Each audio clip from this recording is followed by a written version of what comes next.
Subscribe कीजिए Urdu for all को और बेल आइकन पर क्लिक करें लेटेस्ट वीडियोस के लिए। अस्सलाम वालेकुम दोस्तों, मैं हूं साकिब अब्बासी और आप उर्दू फॉर ऑल चैनल देख रहे हैं। दोस्तों, एक मरतबा एक मुसलमान की मौत का वक्त नजदीक था।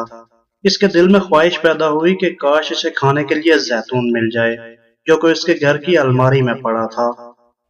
और दूसरी जगह पर एक गैर मुस्लिम की मौत का वक्त भी करीब था। इसके दिल में ख्वाहिश हुई कि काश उसे खाने के लिए मछली मिल जाए। इसके घर के आसपास कोई झील, दरिया, नहर वगैरह नहीं थी। एक तालाब था जो उसके बिल्कुल करीब था। अल्लाह ने एक फरिश्ते से कहा कि जाओ और उस मुसलमान के घर में मौजूद जैतून को गिरा दो ताकि वो उसे खा ना सके। जबकि दूसरे फरिश्ते को हुक्म दिया कि जाओ इस काफिर के घर, उसके घर के सामने जो तालाब है इसमें मछलियां डाल दो ताकि उसे मछलियां खाने को मिल सकें। फ्रेंड्स, दोनों फरिश्तों की जमीन पर आते हुए एक दूसरे से मुलाकात हुई। एक दूसरे से जमीन पर आने की वजह पूछी।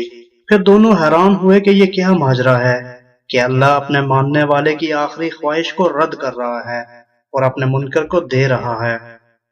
खैर, दोनों ने अपना अपना काम पूरा करने के बाद अल्लाह के दरबार में हाजिर होकर पूछा कि या अल्लाह, आपके इस काम की हिकमत हमें समझ नहीं आई कि आप अपने मानने वाले की आखिरी ख्वाहिश को पूरा नहीं कर रहे, जबकि एक मुनकर की आखिरी ख्वाहिश पूरी कर रहे हैं।